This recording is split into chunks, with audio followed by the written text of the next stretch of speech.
Welcome to VVD news. ప్రజల కోసం ప్రశ్నించే గొంతురాయ్. నేను మీ సాయి సుధారంగిశెట్టి. బద్వేల్లో కళ్ళు లేని దివ్యాంగుడి రేషన్ కష్టాలు. కుమారుడి సాయంతో రేషన్ బియ్యంతో 5 కిలోమీటర్ల మేర కాలినడకతో వెళ్లి రేషన్ తెచ్చుకుంటున్న కళ్ళు లేని దివ్యాంగుడు. గత ప్రభుత్వంలో ఇంటి వద్దకే రేషన్ బియ్యం అందేదని గుర్తు చేసిన దివ్యాంగుడు.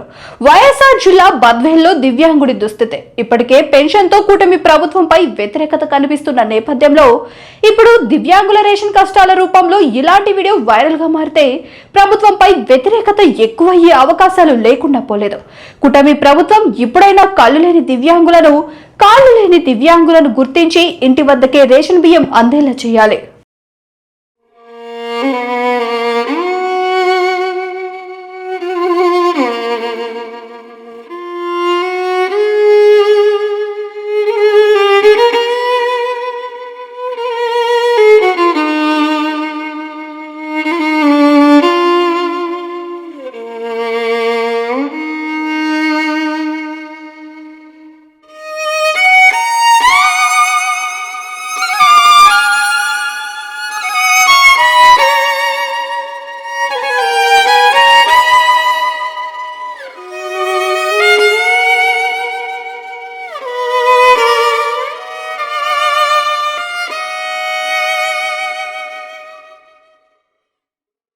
ఏదైతే సార్ తిరుపతి గడిపోతే వస్తుంది.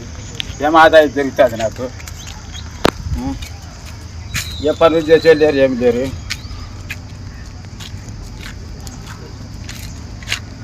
నేను చూడండి పెట్టండి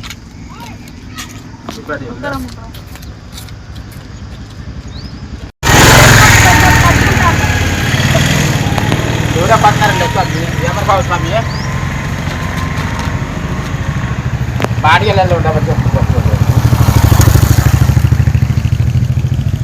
అది గిరి చేస్తా షాప్ బాడిగలలో ఉండ బాడి కూడా కట్టుకోలేక బాడి కూడా కట్టుకుని చేస్తారు. చాలా కష్టంగా ఉంటుంది.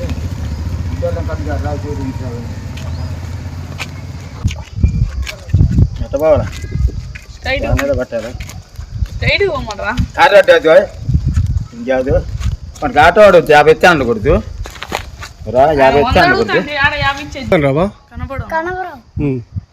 ఏం మళ్ళా నువ్వు తొడుకుని బాగా ఏంటి?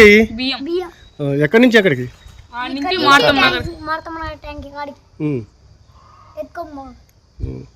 ఇప్పుడు కళ్ళు కానరావా? చెప్పు. మా నాన్న కళ్ళు కానరావు. చూడు ఏమంటాను చెప్పరాదు. ఇల్లు కూడా లేదు ఉండేదానికి. బాడికి కానీ ఎక్కువ అడుగుతాడు. నెలకి 1000 రూపాయలు అండి. ఆడికి చీకట్లో లక్క పోయినా మళ్ళా లక్క పోయి